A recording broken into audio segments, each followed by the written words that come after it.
I came home 3 hours early from a grueling 4-day business trip, holding a box of the expensive artisan pastries my wife loved, and expecting to surprise her with a quiet evening together. Instead, I walked into a quiet house and overheard my wife and her two best friends in the kitchen, casually planning a fake breakup to test exactly how much I loved her. They expected me to break down, fall to my knees, and beg her to stay. Instead, I gave her exactly what she asked for. The front door had clicked shut quietly behind me, the heavy rain outside drowning out the sound of my arrival. I had slipped my shoes off in the foyer, my joints aching from the long drive, looking forward to nothing more than wrapping my arms around Chloe and telling her how much I missed her. But as I walked down the carpeted hallway toward the kitchen, the sound of familiar laughter made me pause. It was Amanda and Jessica, Chloe's closest friends since college, two women who had always treated our marriage like a spectator sport. I stopped just outside the arched entryway of the kitchen, my hand still gripping the pastry box, as Amanda's sharp, confident voice cut through the air. "Trust me, Chloe, it's the perfect way to find out where you stand," Amanda said, followed by the distinct sound of a wine glass clinking against the marble countertop. "He's too comfortable. You guys have been married for 4 years, and he's completely stopped chasing you. He just works, comes home, treats you well, and goes to sleep. It's boring. You need to know if the passion is still there, or if he's just staying because it's convenient." I stood frozen in the hallway, the warmth leaving my body as I waited for Chloe to defend us.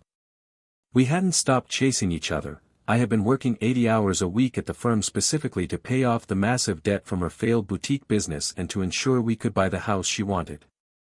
But Chloe didn't defend me. There was a long pause, the sound of her sighing heavily. "I don't know, guys," Chloe murmured, her voice laced with a strange mixture of hesitation and genuine curiosity. "Ethan loves me. I know he does. He shows it every day in the little things. He bought me that car, he takes care of the bills, he listens to me when I'm stressed." "Exactly," Jessica chimed in, her tone dripping with artificial sympathy. "He's a provider, sure. But does he need you? Does he look at you with the fear of God in his eyes, knowing he could lose you in a heartbeat? If a man isn't terrified of losing you, he doesn't truly value you. Amanda is right. Tell him you feel like the spark is completely dead, tell him you want a trial separation, and watch how he reacts. If he throws a tantrum, cries, and begs you to change your mind, then you know he's still obsessed with you." I held my breath, my heart hammering violently against my ribs as I waited for my wife's final verdict. I wanted her to laugh it off. I wanted her to tell them that their high school games had no place in our adult lives. But then, Chloe spoke, and the words felt like a physical blade sliding between my ribs. "You really think he'll beg?" Chloe asked, and I could hear the dangerous thrill of validation creeping into her tone. "You think it'll make him realize he needs to try harder?" "Oh, he'll absolutely crawl," Amanda laughed. "Men like Ethan are predictable. He's completely wrapped around your finger. Just drop the bomb on him tonight when he gets back from his trip. Pack a small suitcase right in front of him, say you need space, and watch him absolutely break down. It'll be the ultimate proof of his devotion." Chloe let out a soft, nervous giggle, the guilt in her voice instantly overridden by the toxic reassurance of her friends. "Okay," she said quietly. "Let's do it. I'll tell him tonight." I stood in the dim light of the hallway, looking down at the box of pastries in my hands. The betrayal didn't arrive as a fiery wave of anger, it arrived as a bone-chilling, absolute numbness. I had spent years of my life protecting this woman, prioritizing her happiness over my own health, sleeplessly staring at spreadsheets to secure our financial future, only for my love to be treated as a cheap variable in a psychological experiment. I quietly turned around, walked back to the front door, opened it, and stepped back out into the pouring rain. I sat in my car in the driveway for a full 30 minutes, watching the warm light from the kitchen window reflect in the puddles on the asphalt. My mind was intensely clear, stripping away years of rationalizations and blind devotion. I realize that the moment a person decides to play a game with your sanity and your heart, the relationship is already over. You cannot fix a bond with someone who views your emotional destruction as a form of entertainment. I checked my watch. I waited until I heard the distant sound of Amanda and Jessica's cars starting up and leaving the driveway. Then, I grabbed my suitcase from the trunk, put on an expression of complete, exhausted neutrality, and walked into my home for the very last time. Chloe was sitting on the living room sofa when I entered. The television was playing softly in the background, but she wasn't watching it. Beside her on the floor sat a small, designer carry-on suitcase, packed deliberately so that it was the first thing I would notice. She looked up at me, her eyes widening slightly with a practiced expression of solemn melancholy. "Hey," she said, her voice dropping into a low, somber register. "You're back early." "Yeah, traffic was light," I said, setting my suitcase down by the stairs. I didn't walk over to kiss her. I didn't offer the pastries. I just stood there, looking at her, waiting for the curtain to rise on her little performance. Chloe cleared her throat, nervously shifting her weight on the sofa, clearly thrown off by my lack of physical affection. She stood up, smoothing down her sweater, and gestured vaguely toward the suitcase on the floor. "Ethan, we need to talk," she began, her tone perfectly replicating the script her friends had written for her. "I've been doing a lot of thinking while you were away on this trip. And I think we've lost our way. I feel like the spark in this marriage is completely gone. You're always focused on work, you're always tired, and I feel like I'm just a roommate to you." I kept my eyes fixed on hers, refusing to look down at the suitcase, refusing to give her the visual cue she wanted. "Go on," I said quietly. Chloe swallowed hard, a flicker of genuine hesitation crossing her features before she pushed forward. "I think we need a break, Ethan. I think I need a trial separation to clear my head and figure out if this marriage is even worth saving. I'm going to stay at a hotel for a couple of weeks. I need to know if you actually care enough to fight for me, because right now, I don't feel it." She paused, taking a deliberate step closer to me, her chest heaving slightly as she waited for the payoff. She was waiting for my eyes to fill with tears. She was waiting for me to grab her hands, drop to my knees, and tell her that she couldn't leave, that I would change, that I would do anything she wanted just to keep her in the house. Instead, I took a deep, slow breath, looked her straight in the eyes, and nodded. "Okay," I said, my voice completely devoid of emotion. "If that's what you want, I won't stand in your way." The silence that immediately filled the room was deafening. Chloe's jaw dropped slightly, her eyes widening in absolute, unscripted shock. The carefully manufactured sadness on her face vanished, replaced by a sudden, terrifying confusion. She looked at me, then down at her suitcase, then back up at me, her brain desperately trying to process why the script had gone completely off the rails. "What?" she stammered, her voice suddenly losing its controlled pitch. That's all you have to say." I walked past her, heading toward the kitchen to pour myself a glass of water, my demeanor as casual as if she had just told me she was going to the grocery store. "You said you need space to figure out if our marriage is worth saving," I called out over my shoulder. "I'm not going to force you to stay in a home where you aren't happy. Your suitcase is already packed. I think it's best if you go ahead and clear your head." Chloe followed me into the kitchen, her high heels clicking frantically against the hardwood. The internal conflict was practically radiating off her. She was panicking because the boundary she had drawn as a bluff had just been accepted as an absolute reality. "Ethan, you're not even going to ask me to stay?" she demanded, her voice trembling now, the first signs of real, unsimulated tears pricking her eyes. "Do you even care that I'm walking out that door right now? Does 4 years of marriage mean absolutely nothing to you?" I took a slow sip of my water, leaning my back against the marble counter, the exact spot where Amanda had been clinking her wine glass 30 minutes prior. "It means a lot to me, Chloe," I said, looking at her with a calm that terrified her. "But I've always believed that love is a choice. If you've chosen to walk out, I respect your decision too much to beg you to stay." I'll sleep in the guest room tonight so you can have the master bedroom to gather the rest of your things. Let me know where to send the legal separation paperwork. I set my glass down, walked past her completely frozen figure, and carried my suitcase up the stairs. As I closed the guest room door behind me, I heard her let out a sharp, ragged breath down in the kitchen. The game she had started to test my love had just effectively dismantled her entire life in less than 5 minutes. The next morning, I woke up early, packed a proper duffel bag with my essentials, and transferred the vast majority of our joint savings into a new, separate account. I left exactly half of the funds in the shared account, along with a note detailing that I would continue to pay the mortgage on the house until a formal divorce agreement was reached, but that all other shared expenses were frozen. When Chloe came downstairs, her eyes red and puffy from a sleepless night, she found me sitting at the dining table, working calmly on my laptop.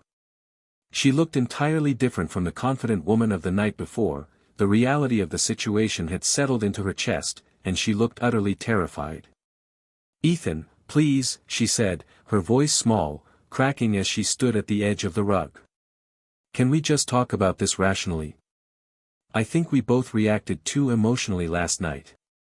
I don't actually want to get a divorce. I was just feeling overwhelmed." I didn't look up from my laptop screen. "I'm not emotional, Chloe," I replied, my voice smooth and level. "I'm being incredibly rational. You told me the spark was gone and that you needed to find out if this marriage was worth saving. I'm giving you exactly that opportunity. I've already spoken to a real estate agent about valuing the house, and I'll be staying at a temporary corporate apartment near my office starting today. We can let our lawyers handle the rest of the communication." Chloe took a physical step back, her hands flying to her mouth as a quiet sob escaped her lips. "No, Ethan, wait. You don't understand," she cried, the guilt and panic finally shattering her pride entirely. It wasn't real. I didn't mean any of it. It was just a test." I slowly closed my laptop, the small click sounding like a gunshot in the silent room. I stood up, slung my duffel bag over my shoulder, and looked at my wife with an expression of profound, crushing pity. "I know," I said softly. Chloe froze, her tears instantly halting as her face paled to a stark, ghostly white. "What?" she whispered. I walked over to her, stopping just inches away, looking down into her trembling eyes. "I came home 3 hours early yesterday, Chloe," I said, my voice dropping into a dangerous, quiet register. "I stood in the hallway and heard every single word you, Amanda, and Jessica said in that kitchen. I heard you plan the fake breakup. I heard you laugh about how I would crawl and beg on my knees. I heard you decide to treat my devotion as a game." The room fell into an absolute, suffocating silence. Chloe looked as if the earth had just dissolved beneath her feet. The sheer weight of her mistake crashed down on her all at once. She realized that she hadn't just failed to get the reaction she wanted, she had exposed her own lack of integrity to the one person who had trusted her implicitly. "Ethan, I swear, it was Amanda's idea," she pleaded frantically, grabbing at the fabric of my jacket, her fingers shaking violently. "They pushed me into it. They said it would make us stronger. I didn't want to do it. I love you, I swear to God I love you. Please don't leave me over a stupid mistake." I gently but firmly reached down and unclasped her fingers from my jacket, stepping out of her reach. "Amanda didn't say the words to me, Chloe." "You did," I said, my heart aching with a deep, historical sorrow, but my resolve remaining ironclad. "You looked me in the eyes and lied to me. You chose to play with my soul to satisfy your friend's toxic curiosity. The moment you allowed them into our marriage to plan my emotional destruction, you proved that you don't know what love actually is. Enjoy the house. My lawyer will be in touch."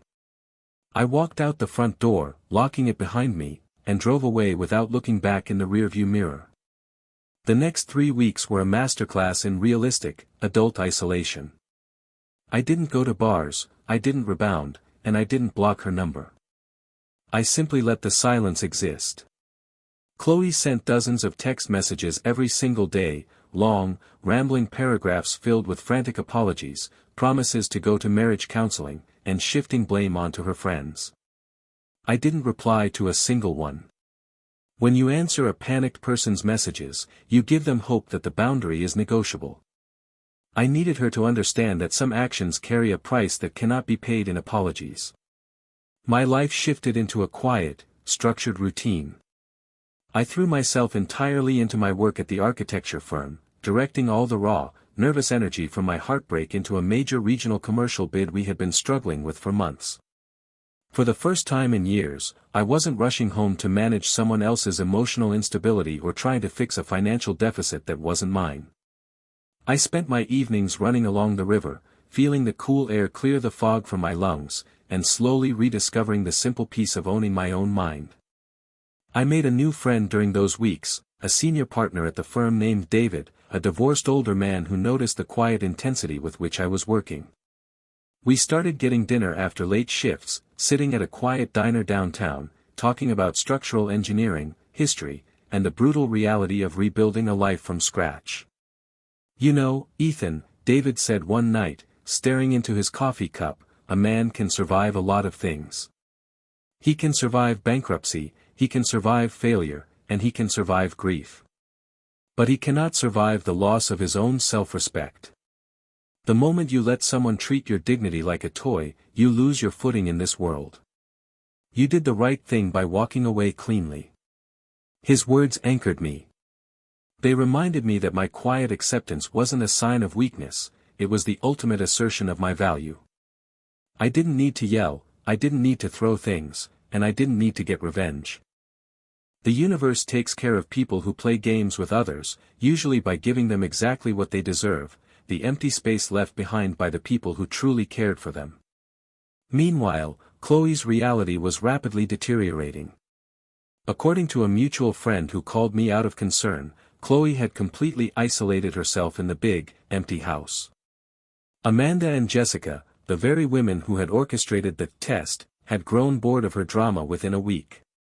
When Chloe stopped going out to expensive dinners and spent her time crying over her collapsing marriage, her friends slowly stopped responding to her group chats, viewing her real pain as a burden rather than entertainment. Chloe was learning the hard way that the people who encourage you to destroy your blessings are never the ones who stick around to help you sweep up the glass. The breaking point arrived 3 weeks later, on a Friday evening. It was the annual charity gala for our city's prominent real estate and development association, an event that both my firm and Chloe's family were highly involved in. I knew she would be there with her parents, and I knew her friends would likely be in attendance as well. I had no intention of hiding in my corporate apartment, I had done nothing wrong, and I refused to let her mistakes dictate my professional life. I arrived at the grand ballroom dressed in a perfectly tailored charcoal suit, my posture straight, my mind calm and collected.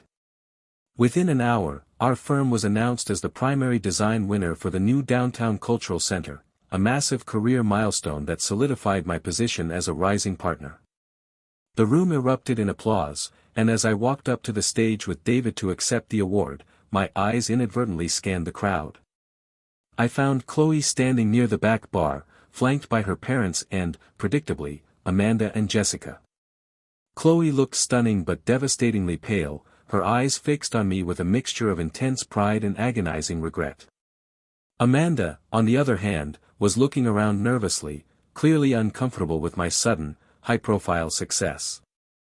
After the ceremony, I was standing in a circle of prominent city investors, discussing the timeline for the new project, when I heard a familiar, sharp voice interrupt from behind me. "Ethan. Well, aren't you a superstar tonight?" Amanda said, stepping into the circle with a tight, patronizing smile, a cocktail glass clasped in her hand. Jessica was right behind her, nodding in agreement. I turned slowly, my expression completely neutral. "Hello, Amanda." "Jessica," I said quietly. Amanda cleared her throat, clearly trying to play the mediator to get back into Chloe's good graces. "Look, Ethan, we see you're doing amazing, but don't you think this silent treatment has gone on long enough? Chloe is miserable.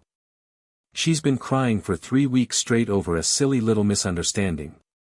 You've made your point. You proved you can be tough. But a real man doesn't abandon his wife over a harmless joke. You need to go over there, take her hand, and put this petty drama behind you. The investors around me went quiet, sensing the sudden, sharp tension in the air.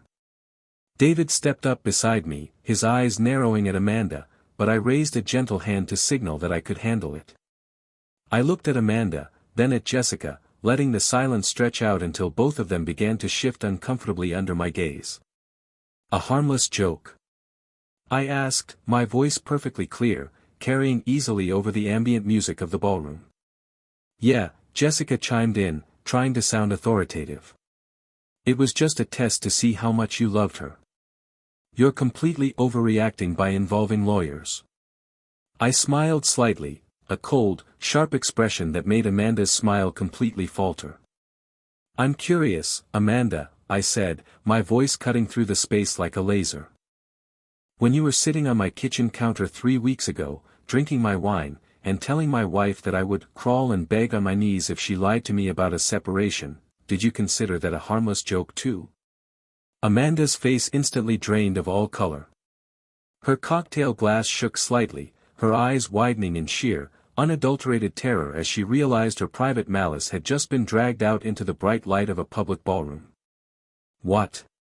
Amanda stammered, her voice suddenly cracking. I don't know what you're talking about. And you, Jessica, I continued, my tone entirely conversational but devastatingly loud. You told her that if a man isn't terrified of losing her, he doesn't value her. You told her to treat our 4-year marriage like a psychological experiment just to satisfy your own boredom. I walked into my house early that day. I heard every single word of your little conspiracy. Several prominent city developers and their wives had stopped talking entirely, turning around to openly stare at the unfolding disaster. Chloe's parents, who had just walked over to see what the commotion was about, froze in their tracks as my words registered. Chloe's father, a respected, old-school businessman, looked at Amanda with an expression of pure, thunderous fury. You did what? He demanded, his voice a low, dangerous rumble. You systematically sabotaged my daughter's marriage for a game. Amanda and Jessica looked like trapped animals. They looked around the room, realizing that their high school mean girl tactics had just ruined their social standing with the most influential people in the city. Amanda tried to speak, to spin the narrative, but the sheer disgust on the faces of the investors around them made her stop. Without a single word, both women turned around, keeping their heads down, and practically fled the ballroom, their heels clicking frantically against the marble as they made a chaotic, humiliating exit. The dinner party confrontation had turned into an absolute, unmitigated social disaster for them. They would never be invited to a prominent event in this circle again. Chloe stepped forward out of the crowd, her face covered in fresh tears, her hands trembling as she looked at her parents, then at me. She looked utterly broken, stripped of the toxic armor her friends had provided, standing alone in the wreckage of her own making. Ethan, please, she sobbed, ignoring the staring crowd, walking straight up to me. I didn't want them to say those things. I was stupid. I was weak. Please, can we just go somewhere private and talk? I'll do anything. I'll cut them off completely. I'll do whatever it takes to fix this. I looked at her, and for the first time in 3 weeks, the numbness in my chest entirely disappeared, replaced by a profound, clean sense of closure. I didn't feel angry at her anymore. I just felt an overwhelming sense of distance, as if I were looking at a stranger from a life I had lived centuries ago. Follow me, I said quietly. I walked out of the loud ballroom, leading her down a quiet, carpeted corridor toward the outdoor terrace. The night air was cool and crisp, the city lights stretching out below us like a blanket of stars. The sound of the gala faded into a distant, muffled hum behind the heavy glass doors. Chloe stood against the stone railing, her shoulders shaking as she wept, her hands clutching her designer evening bag. I'm so sorry, Ethan, she whispered, her voice raw. I ruined everything. I let them get inside my head.